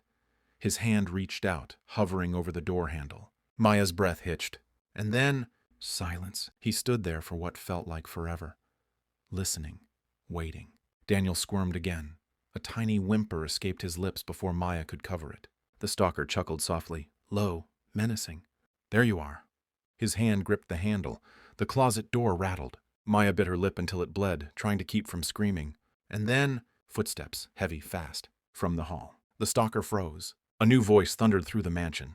"Maya!" It was her father. The stalker snarled under his breath, releasing the closet door. He turned, moving fast, but Harrison's footsteps were already charging down the hall. The study door slammed, a gun cocked. The stalker cursed, slipping back into the shadows of the nursery, his boots pounding toward the servants' exit. Maya shoved the closet door open, stumbling out, clutching Daniel with all her strength. Her sobs finally broke free, shaking her small body. And then Harrison was there, bursting into the nursery, his eyes wide with terror. "Maya, Daniel!" She collapsed into his arms, still clutching her baby brother. Her tears soaked into his shirt as she cried, "Daddy, he was here. He was inside." Harrison's face hardened, the kind of hardness that comes when fear and rage mix into something deadly. He held them both close, his jaw tight, his eyes burning. And in that moment, Maya realized something. The stalker wasn't just watching anymore. He was hunting, and the mansion, their fortress, was no longer safe. The nursery door slammed against the wall with a thunderous crack as Harrison burst in, his frame filling the doorway like a shield. His eyes scanned the room in an instant, Maya trembling with Daniel in her arms, the overturned rocking chair. And in the corner, the intruder, caught in the act. "Step away from my children!" Harrison's voice boomed, deep and sharp as a gunshot. The stalker straightened, the moonlight catching the scar that split across his jaw. His lips curled into a crooked grin, but his hands twitched, betraying his nerves. "Well, well," the man drawled, his tone mocking. "The mighty Harrison Cole. I was wondering when you'd show up." Harrison didn't flinch. He moved forward, each step measured, controlled, his broad shoulders taut with fury. "You made a mistake the moment you stepped through that door." The stalker tilted his head, eyes glinting. "Oh, I didn't step in by accident. Someone made sure I knew the locks. Someone close to you." Maya's heart dropped. The words sliced through the room like knives. "Someone close?" Harrison's jaw tightened. "You're lying." "Am I?" The stalker chuckled low, circling, keeping his distance. "Funny how I knew which guard changed shifts tonight. Funny how I knew which wing you'd be in, buried in paperwork. You think your fortress is untouchable? It's already cracked from the inside." Maya clutched Daniel tighter, her tiny voice breaking through the tension. "Daddy!" That single word seemed to snap something in Harrison. He lunged forward, his fist slamming into the stalker's jaw. The man staggered, but he didn't fall. Instead, he laughed, spitting blood onto the nursery floor. "You fight hard, Cole," the stalker hissed, "but even billionaires bleed." They grappled, the sound of fists and grunts echoing through the mansion. Maya cried out, backing toward the corner with Daniel, her little body trembling as the two men clashed like giants. Harrison shoved the stalker against the wall, his forearm pressed hard across the man's throat. His voice was deadly calm. "Who sent you?" The stalker's lips twisted into that same cruel grin. "Ask Ellis." The name hung heavy in the air. Maya's breath caught. "Ellis? The trusted assistant who tucked her in with gentle words, who laughed at her drawings, who promised her father was always safe. "No," she whispered. Harrison froze just long enough for the stalker to slam an elbow into his ribs and break free. The man darted for the window, crashing it open with his boot. Shards of glass rained down as he vaulted into the night. "Coward!" Harrison roared, leaning halfway out the shattered frame, but the stalker was gone, swallowed by the darkness. The room went still except for Maya's sobs and Daniel's cries. Harrison turned immediately, rushing to his children. He dropped to his knees, pulling them both into his arms, his chest heaving. "I've got you. I've got you," he whispered, pressing kisses to Maya's hair, Daniel's tiny forehead. His embrace was fierce, unbreakable, but behind the relief in his eyes burned something darker. Rage. Maya looked up at him, her voice trembling. "Daddy, he said Ellis." Harrison's face hardened, the lines deepening around his eyes. He pulled them tighter into his arms. "I know, sweetheart. I know." For the first time, Maya saw fear in her father's eyes. Not fear of the stalker, but of betrayal. The fortress he had built, the trust he had given so freely, had been poisoned from within. And as Harrison stood, holding his children close, the truth was clear. The real war was just beginning. The shattered glass still crunched beneath Harrison's shoes as he paced the nursery. The echoes of the intruder's escape clung to the room like smoke after a fire. The air was heavy with fear. Maya's tears hadn't stopped. Daniel's cries came in hiccuping gasps, and Harrison's chest burned with fury he could barely contain. He held them close, his strong arms trembling for the first time Maya could remember. She could feel the thunder of his heartbeat, the raw panic he was trying to bury beneath the armor of his calm. "It's over, sweetheart," he whispered into her hair, though even he knew it wasn't. "You're safe now. Daddy's here." Maya clung to him like he was the last safe place left on earth. "He was in here," she sobbed. "He said my name. He was going to hurt us." Harrison kissed her forehead, then pressed his cheek against Daniel's soft curls. His jaw clenched as he forced out the words, low and sharp as steel. "No one touches my children again, not while I breathe." Minutes later, the mansion swarmed with guards. The alarm had been raised, the grounds locked down, but the stalker had vanished into the night. Harrison stood tall in the middle of the chaos, though inside his chest, rage churned like a storm. "Search every corner," he ordered, his voice calm but dangerous. "Every inch of this property. Double the perimeter detail, and from now on, no one gets inside this house without my approval. No one." "Yes, sir," the head of security barked, already moving to carry out the orders. Maya, sitting on the nursery rug with Daniel in her lap, watched her father with wide, tear-stained eyes. For the first time, she saw him not as the gentle man who read her stories, but as something larger, someone who could command a room, who could turn fear into obedience. Yet beneath the strength, she saw it, the tremor in his hands, the shadow in his eyes. He was afraid too. When the guards cleared out, Harrison knelt before Maya again. He cupped her face in his calloused hands, his gaze burning into hers. "Listen to me, Maya. You are not to blame. Do you hear me? None of this is your fault." She nodded faintly, but her lips quivered. "He knew my name, Daddy. How? How did he know me?" That question cut deeper than any wound. Harrison's throat tightened. He couldn't answer. Not yet. Not until he had proof. "I'll find out," he promised. "And when I do, he'll never come near you again." Maya leaned into his chest, her small body shivering against him. For the first time, Harrison realized just how fragile she looked, yet how brave she had been, shielding her baby brother, standing firm even in terror. His heart ached with pride and fury all at once. But beneath it all, another thought haunted him. How did the man bypass the alarms? How did he know the guard rotations? How did he know Harrison would be in his study, away from the children? There was only one explanation. Someone had told him, someone inside. Hours later, when the house was finally quiet again, Harrison stood alone in his study. The fire crackled in the hearth, but its warmth did nothing to thaw the ice in his veins. He poured himself a glass of whiskey, though he barely touched it, his mind racing. His eyes drifted to the family portrait on his desk. Him, Maya, Daniel, all smiling on the steps of the mansion. He traced a finger over Maya's face in the glass. "I'll protect you," he whispered, "even if it means burning down everything around me." But in the back of his mind, one name kept surfacing. Ellis, his most trusted assistant. The man who had been by his side for years, who knew his schedules, who had access to every corner of the estate. Ellis had been there when the intruder slipped in. Ellis had left early, claiming paperwork. Coincidence or betrayal? Harrison's jaw tightened. He wanted to storm down the hall, grab Ellis by the collar, and demand the truth. But instinct stopped him. Not yet. If Ellis was guilty, he would deny it. If Ellis had betrayed them, then he had already covered his tracks. And Harrison couldn't risk tipping his hand, not while his children's lives were still in danger. He needed proof. Meanwhile, Maya lay awake in her bed, Daniel asleep beside her. The moonlight spilled across her blanket, but it brought no comfort. Every creak in the house made her flinch. Every shadow seemed to stretch into the shape of the man who whispered her name. But worse than the fear was the question that wouldn't leave her mind. How did he know her? She closed her eyes, pressing her face into the pillow, wishing she could forget his voice. But it clung to her, low and mocking. Maya.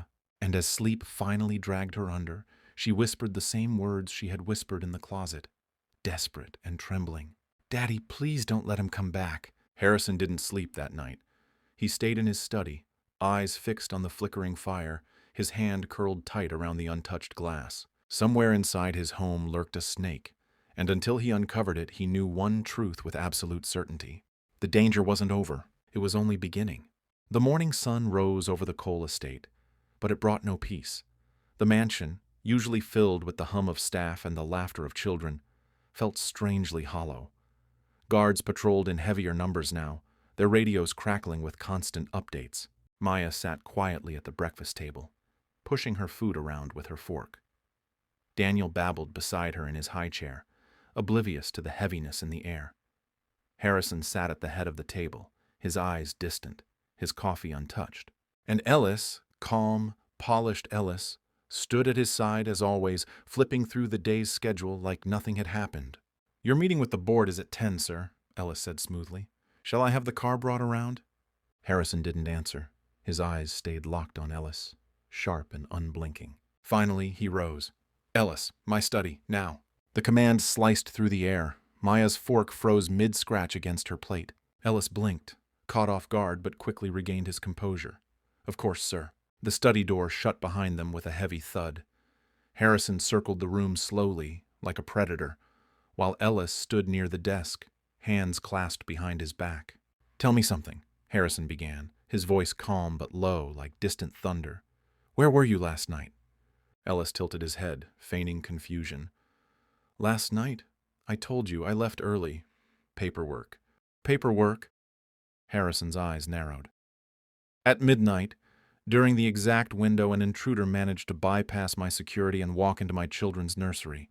Ellis gave a tight smile, though his fingers twitched. "Coincidence. Unfortunate, yes, but hardly damning." Harrison's fist slammed against the desk, rattling the glass of water there. "Don't play games with me, Ellis. That man knew details only someone inside this house could have given him." For the first time, Ellis's polished mask cracked. He swallowed, adjusting his tie. "I wouldn't betray you, sir. I've been loyal for years." "Then explain this." Harrison leaned in close, his eyes burning. "The intruder knew exactly which wing I'd be in last night. He knew which guard was off duty. Tell me how." Ellis's mouth opened, then closed. He stammered, "Perhaps he studied the estate, maybe hacked into the records." But then he said it. The slip. "Or maybe he just knew you'd be in the East Wing study, like you always are when the quarterly reports come in." Harrison froze. His blood went cold. He had never told anyone, not even Ellis, that he had been reviewing quarterly reports last night. The schedule had been private, unspoken. Ellis realized too late. His face paled. Harrison straightened, his voice quiet but deadly. "How did you know I was in the East Wing, Ellis?"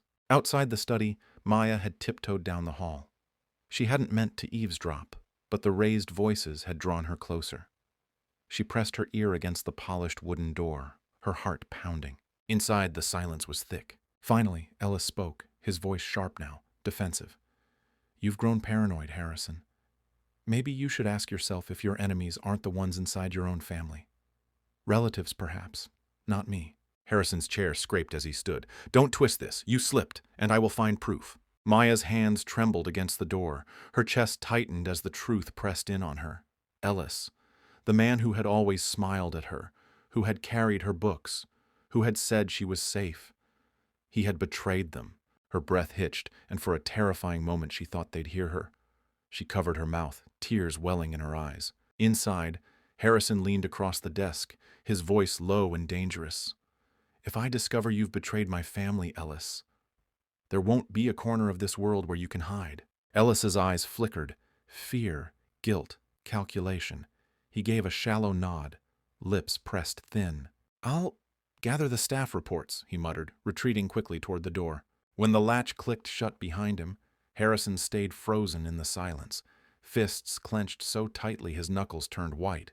Outside, Maya scurried away, her tiny feet barely making a sound on the carpet, her heart hammering with a single truth that now felt undeniable. Ellis was not who they thought he was, and if the stalker had walked through their home once, he would be back.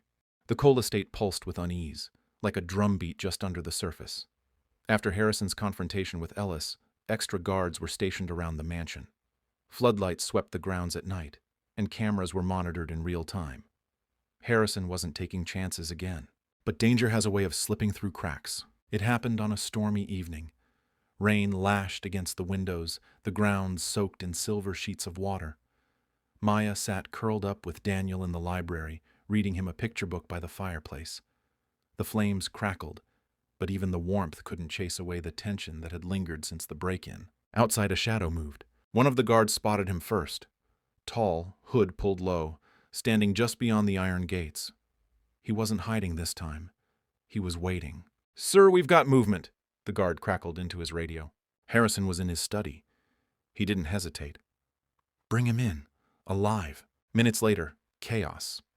The man was seized after a short chase, dragged through the mud and into the mansion's stone entryway. Water dripped from his coat, his chest heaving as Harrison's men forced him into a chair. Maya peeked from the staircase, her heart hammering. Daniel clutched her sleeve, sensing her fear. The stalker finally lifted his head. His face was rough, scarred, with eyes that burned, not wild, but sharp, calculating. "You should have left her where she belonged," he rasped. The room froze. Harrison's jaw tightened. "Who sent you?" The man smirked. "You think I'm just some thief? Some random criminal? No, I was sent because of her." His gaze cut toward Maya. "The girl." Maya flinched, clutching Daniel tighter. The interrogation room was dim, a single light casting long shadows across the stalker's face. Harrison stood tall, arms crossed, while two guards flanked the door. Maya, against every instinct, had crept closer, listening from the hall. The stalker's voice was hoarse but steady. "I knew her family, her real family, before you swooped in with your fortune and your big house." Harrison's eyes narrowed. "You're lying. Her birth parents are gone." The man chuckled bitterly. "Dead, yes, but not all of them wanted her gone. Some did. You see, Mr. Cole, not everyone was happy about that adoption." A chill rippled through the room. Maya pressed her hand against her chest, her mind spinning. "Not happy? Who? Why?" Harrison leaned closer, his voice edged with steel. "Give me names." The stalker hesitated, then spat. "Her mother's side. A blood relative. They didn't want her raised in your world. Said it was better if she never fit anywhere at all." Maya's breath caught. A relative. Someone tied to her by blood. The word sliced deep, because for years she had wondered if anyone from her past even remembered her, if they cared. And now, one of them had sent this man to destroy her peace. She bit her lip so hard it nearly bled. The mansion walls felt suddenly thinner, the ground beneath her less steady. Inside, Harrison's fists clenched on the table. His voice was low, dangerous. "You were going to harm children, my children, for money? For family vendettas?" The man smirked. "You can dress it up however you want, Cole, but she doesn't belong here. Deep down, even she knows it." Maya staggered back from the door, his words slicing through her like glass. Didn't belong. Those words echoed the whispers she had overheard before, the doubts she carried silently. But another voice inside her, faint but fierce, pushed back. "He's wrong. Father chose me. He protects me. I do belong." Still, the seed of doubt twisted painfully inside her chest. The interrogation dragged on. The stalker refused to reveal the exact name of who had hired him, only hinting at ties to her past. "Blood always talks," he sneered. "It doesn't matter how rich he is, how powerful. You'll always be the girl who didn't belong." Harrison slammed his fists against the table so hard the man flinched. "She belongs with me, and if anyone touches her again, blood or not, they'll regret it." His voice cracked with fury, but underneath it was something else. Fear.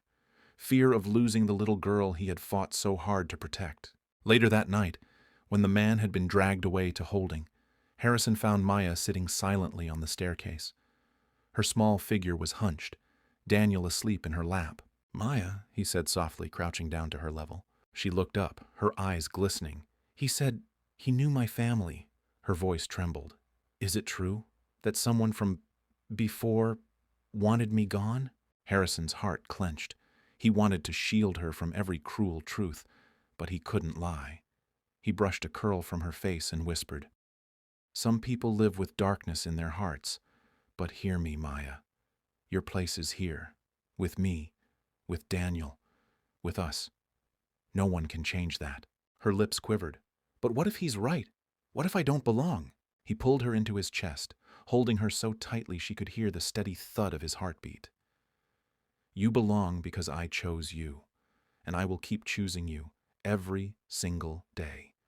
No one, not strangers, not whispers, not even blood, can take that away." Maya buried her face against him, tears dampening his shirt. For the first time since the night of the invasion, her trembling eased. But as Harrison's eyes lifted over her shoulder, his jaw tightened. The stalker had revealed only part of the truth.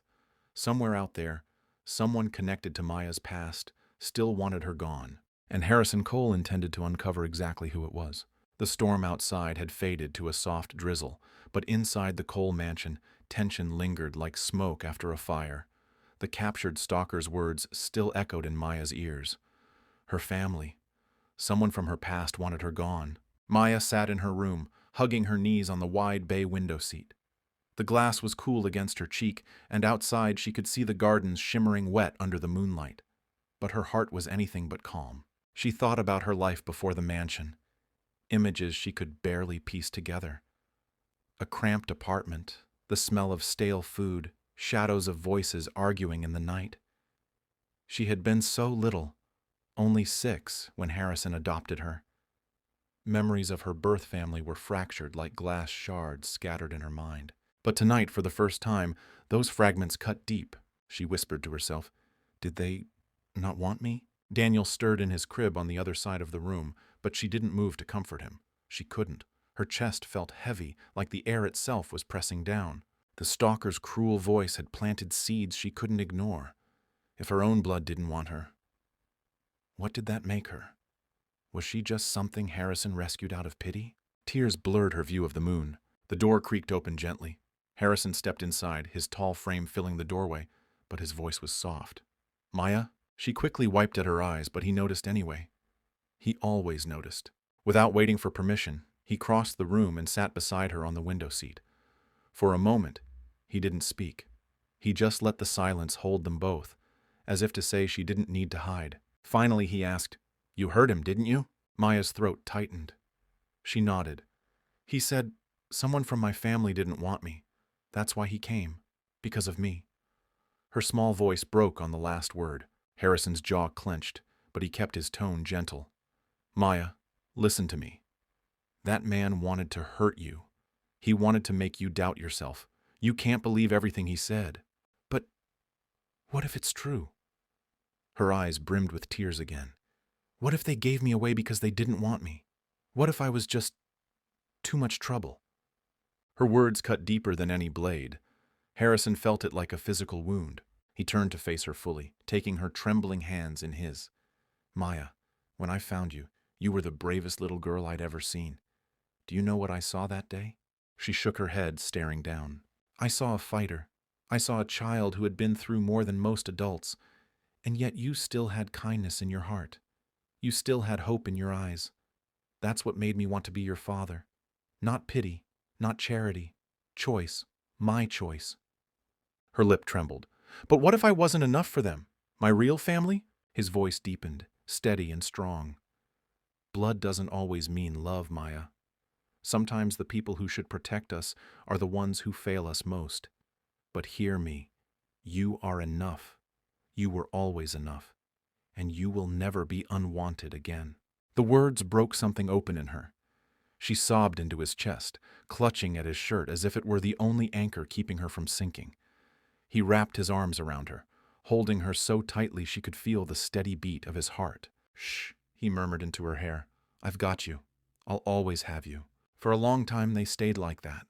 Maya's sobs quieted, but the questions still swirled inside her. Later that night, after Daniel had fallen asleep again, Harrison tucked Maya into bed. But just as he turned to leave, her small voice stopped him. "Daddy?" "Yes, sweetheart? Do you think Mom wanted me? My first mom?" The question nearly broke him.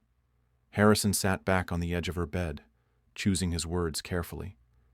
He brushed a curl from her forehead. "I don't know all the answers, Maya, but I believe she loved you the best she could, even if she couldn't stay. Sometimes grown-ups are broken in ways kids can't understand. That doesn't mean you weren't precious." Her eyes searched his, desperate for truth. "So I wasn't abandoned?" He shook his head firmly. "No, you were found.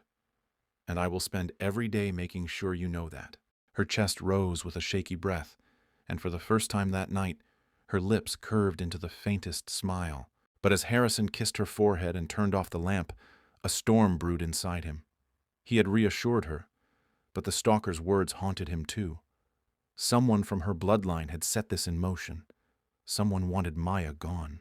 And until he found out who, his daughter would never truly feel safe. That night, Maya drifted into sleep, clinging to the sound of his promise echoing in her ears. "You were found. You are enough. And you are mine." It was the anchor she needed. But beneath it all, curiosity lingered, for both her and the audience. Who from her past could hate her enough to send a stranger to destroy her future? The answer was coming. And when it arrived, it would shake the Cole family to its very core. The mansion grew quieter in the days after the stalker's capture, but the silence was deceptive.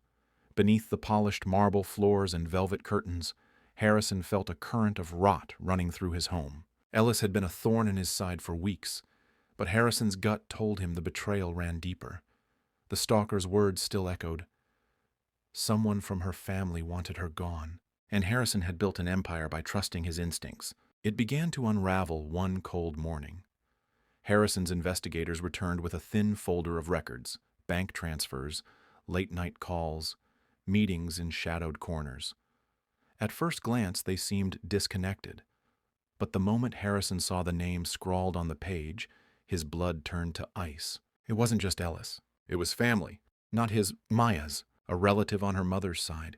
A cousin who had always resented Harrison for taking Maya in, twisting the story to say he had stolen her away.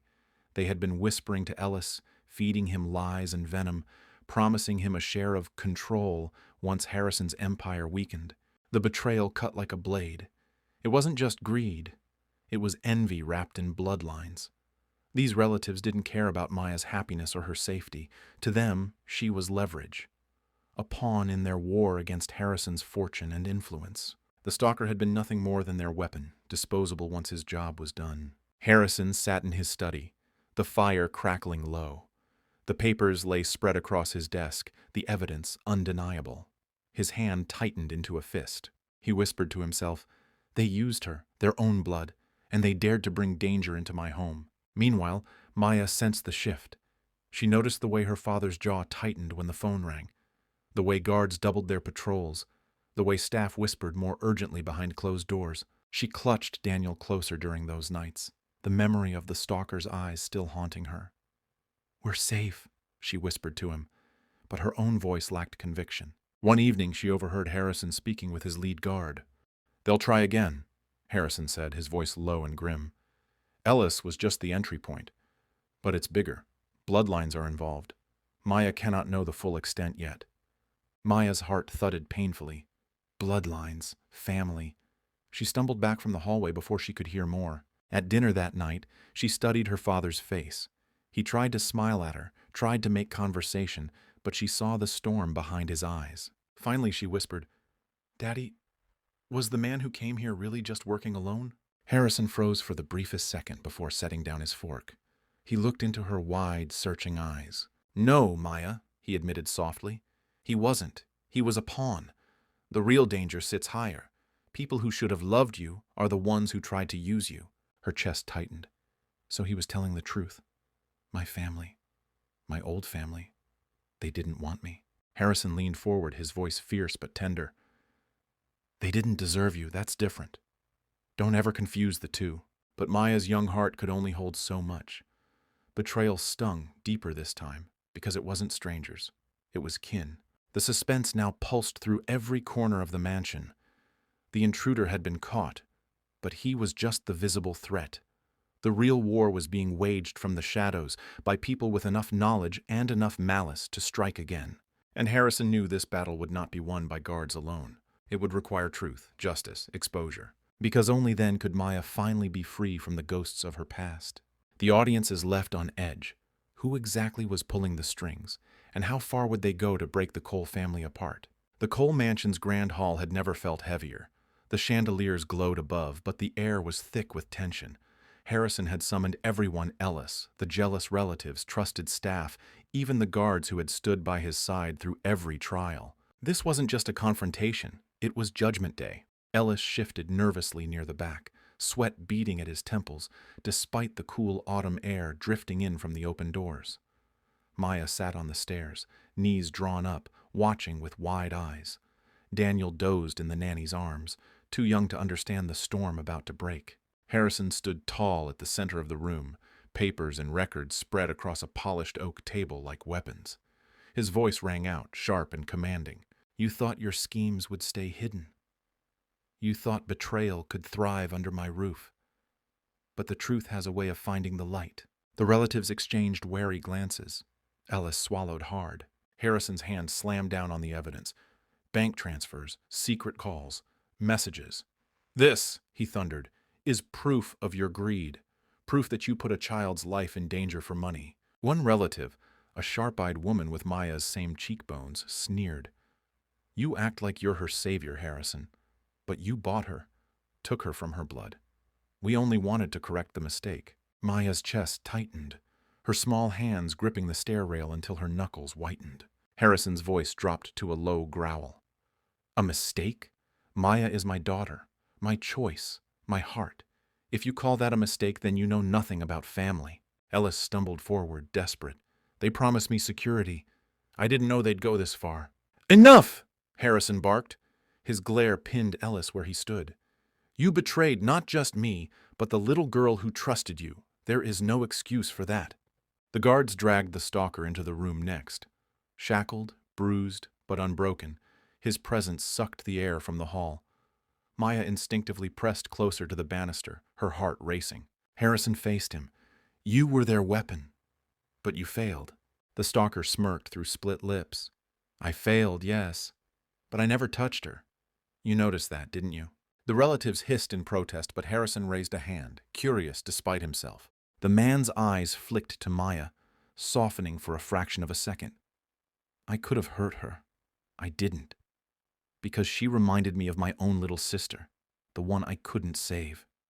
His gaze hardened as he turned back to the schemers. "But these vultures? They would have bled her dry." Maya's breath caught. For the first time, she saw not just a monster, but a man scarred by loss. Dangerous, yes, but not hollow. Harrison seized the moment, his voice booming like thunder. "Even this man, hired to terrorize my children, has shown more conscience than you, their so-called family." The words struck deep. The relatives stiffened, but their silence betrayed them. "Your greed ends here," Harrison declared. "Ellis, you are finished in this house, and you—" He turned to the relatives, fury blazing in his eyes. "Will never come near my daughter again. Not while I breathe." The guards stepped forward. Ellis tried to plead, but his words fell on deaf ears. The relatives, pale and trembling, were escorted out, their empire of whispers crumbling in the light of exposure. The stalker lingered, chained but strangely dignified. He looked at Maya one last time. "Don't let them tell you who you are, little one. That's their poison, not yours." Maya's throat tightened. She didn't know why, but a tear slipped down her cheek. Harrison caught it, resting a hand on her shoulder. "Don't waste your tears on him," he said gently. But even he knew there was a strange complexity in the man's final words. Justice had been served, but not in the clean, simple way Maya expected. Ellis was disgraced. The relatives were exposed for their greed. The stalker was no longer a faceless monster, but a broken man who had chosen not to cross the darkest line. And in that complexity lay the truth. The world wasn't divided neatly into good and evil. But Harrison's love, unwavering, unshakable, was the constant Maya could always cling to. That night, as guards restored order and the conspirators were escorted away, Harrison pulled Maya close and whispered the vow again, steady as steel. "No one touches my children, not ever again." Maya leaned into him, her fear easing for the first time, because despite betrayal, despite bloodlines, despite everything, she knew where she belonged. With him. The house was still again. Guards had escorted Ellis and the greedy relatives away, their whispers silenced at last. The stalker was gone, too. No longer a shadow lurking at the gates, but a man stripped of power and revealed for what he was. Yet, for Maya, the night storm still swirled inside her. She stood at the foot of the grand staircase, trembling, her small hands clutching the folds of her nightgown. The firelight flickered across her damp cheeks. Harrison knelt in front of her, his broad frame lowering until their eyes were level. He reached out, brushing away her tears with a gentleness that defied the steel he had shown moments before. "It's over," he whispered, but Maya shook her head. "No, it's not. Not in here." She pressed a hand to her chest, where her heart beat like a trapped bird. "He said I didn't belong. They all did. What if they're right?" Her voice cracked on the question, raw and fragile. Harrison inhaled slowly, as though steadying the earth beneath them. Then he placed both hands on her shoulders, firm but warm. His eyes glistened, not with weakness, but with the kind of strength born from love.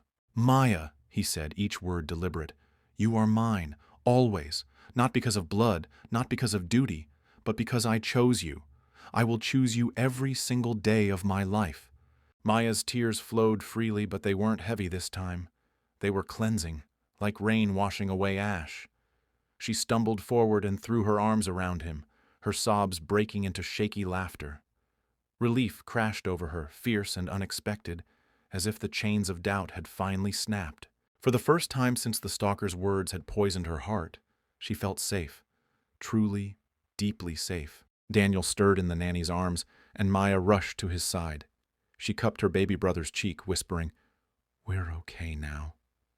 He blinked sleepily, then reached for her with chubby fingers. She smiled through her tears, hugging him tight. Harrison watched the two of them, his heart aching with pride. In their closeness, he saw the family he had fought to build. Not perfect, not simple, but real. Later, after the house had settled and guards resumed their quiet patrols, Harrison carried Maya to her room. She was tired, drained from the weight of everything she had endured, but she still clung to him, her small fingers hooked around his shirt collar. As he tucked her under the covers, she looked up at him with wide, searching eyes. "Daddy?" "Yes, sweetheart? Does this mean I really belong here?" He leaned down, pressing a kiss to her forehead. His voice, low and steady, carried the weight of an unbreakable vow. "You don't just belong here. You make this a family. You are the heartbeat of this house, Maya. Wealth can vanish. Status can fade. Even blood can betray. But love?" He smiled softly. "Love is what lasts, and my love for you is forever." Her lips trembled, but this time they curved into a smile. She whispered back, "Forever." That night, as Maya drifted into sleep, Harrison sat at her bedside longer than usual. He watched her breathing steady, the lines of fear smoothing from her face. For all his billions, all his power, it was this moment, protecting. The child who had become his world, that defined him. And for the first time in days, he allowed himself to breathe in peace. The narrator's voice would soften here, wrapping the audience in reflection. Family isn't measured in wealth or blood. It isn't about who shares your name or your skin. Family is sacrifice. It's standing between danger and the ones you love. It's choosing, every day, to protect, to nurture, to believe in someone, even when the world tries to tell them they don't belong. Maya hadn't been abandoned. She had been. The storm had passed, but its lessons lingered. In the quiet after all the chaos, one truth stood tall, brighter than the mansion lights, stronger than the walls that had been breached. Family isn't about blood. It's about who shows up to protect you when it matters most. Maya had learned this truth the hard way. She had heard cruel whispers, felt the sting of betrayal, and stood trembling before real danger. She had doubted her worth, wondered if she was merely a burden, or just a symbol in someone else's story. But when the darkness closed in, when fear nearly swallowed her whole, the answer revealed itself in the simplest, most powerful way. Her father showed up. Harrison didn't just arrive at the door. He stormed through it. He didn't hesitate. He didn't question. He chose her. Again and again and again. That is what family truly is. Not the people who share your DNA, not the ones who look like you or carry the same last name, but the ones who fight for you when the world wants to see you fall. Think about it. How many of us carry scars from the words of others? Neighbors who gossip, relatives who envy, strangers who sneer. How many of us have doubted where we belong because of whispers that say, "You're not enough. You don't fit in. You don't deserve this love." But here's the thing. Belonging is not something the world gets to decide for you. It's a bond carved in sacrifice, in protection, in loyalty. Maya didn't belong because she was adopted into wealth.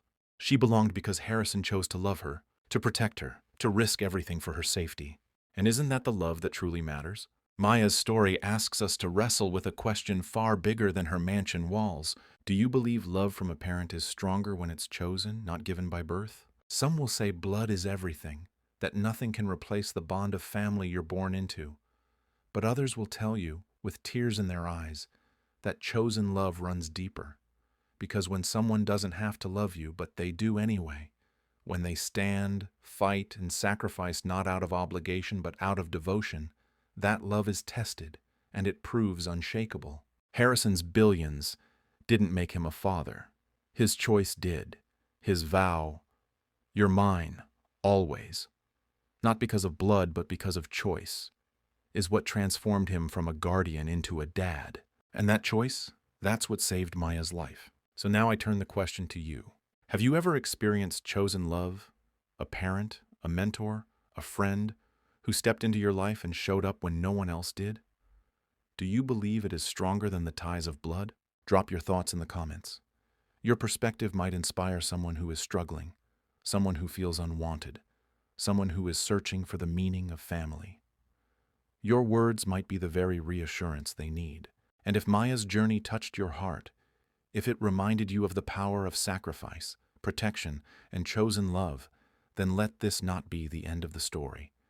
Join us for more. Subscribe to this channel for stories that remind us of the strength of humanity, the courage in the face of fear, and the hope that love, real love, always wins. Don't forget to like this video, so the message reaches more people who need it. And if you want to walk with us through more tales of resilience and redemption, turn on the notification bell. You won't want to miss what's coming next. Because at the end of the day, stories like Maya's aren't just fiction, they're mirrors. They remind us that even in a world filled with shadows, love is the light that guides us home.